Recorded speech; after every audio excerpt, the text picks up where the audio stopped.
Got the front door cut in, and I have to make a few little minor adjustments before I start with the rest of the building. So let's get to it.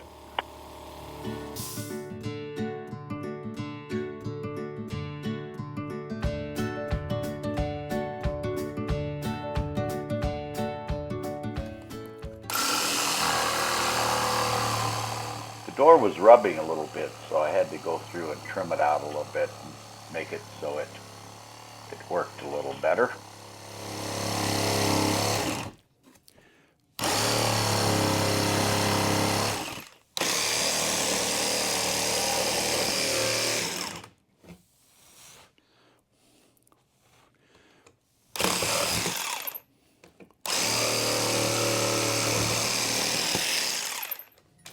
The little bottom trim pieces that I put in, just one broke and the rest of them just didn't look right. So I went ahead and pulled those off.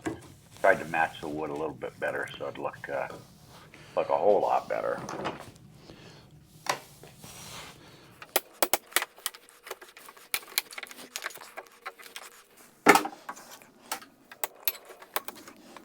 I went ahead and put stops on the inside of the door so this doesn't over open like it's doing here.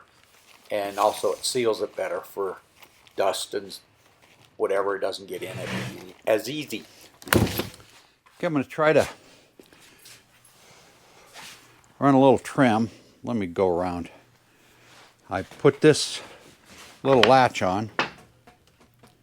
I put that plywood up there because I'm going to put the controller for the sprinkler system for the pasture up there. I put on this little lid. I was going to put through 2 thicknesses of this. I don't think I need to.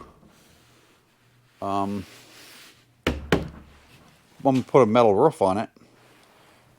But I think I'm just go with what I got. What I'm going to do is I'm going to put trim right here. And right here. And I may put a piece going this way if I need it, if it's not covered up, but I think it'll be pretty close. So I've got my brand new little saw. Let me open this up. 4 inches. There it is. Lock is right there. Forgot where it was. And so this will be the longest part. I cut the boards at, you can see the width and at an angle so they match at 30 degrees on the shed roof. And I got those cut and put them on. The next thing I want to do is continue the trim all the way around. Putting the outside trim on the rest of the shed.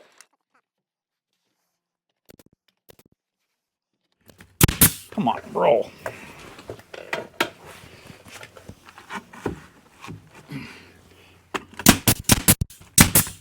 This has plywood on the back.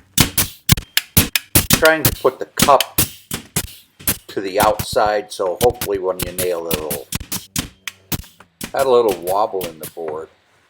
So I used my handy dandy bench clamps and got it straightened out.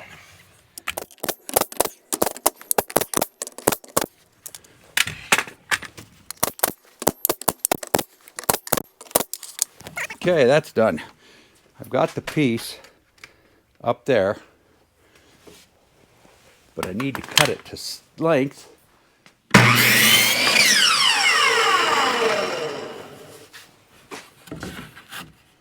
have it beveled on both sides, if you can see the 30 degree to match the rough pitch.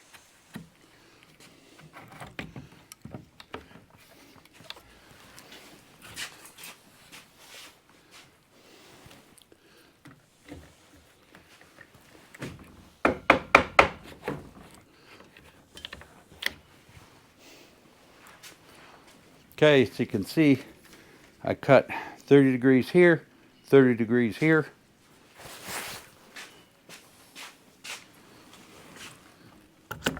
Oop. How long are these? Now I'm stapling from the top to the bottom so you don't see the nail heads. If I pop them up like this, they're going to go into whatever I put on the roof. Okay, so that's done.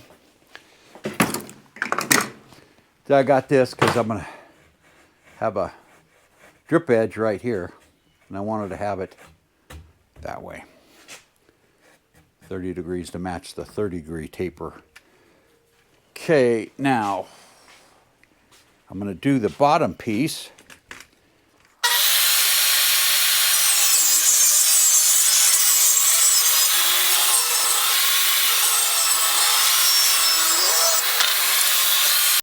Just like the top piece, I beveled it both sides, and I made it a little long just in case I needed to trim it up a little bit. I had a lot easier to cut than to add.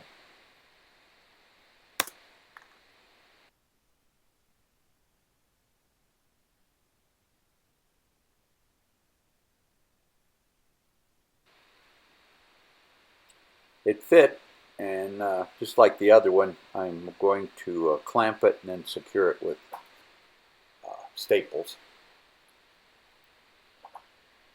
And I figured the staples would hold better than if I just used brads. So that's what I did.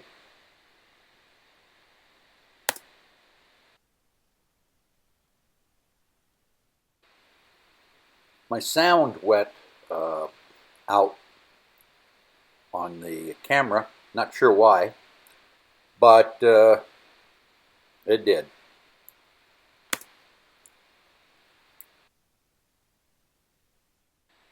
I'm going to start on the sides, and they're going to be the same except for longwise they're going to have the 30 degrees. It's going to be flat up against the board on the rest of it, or against the roof.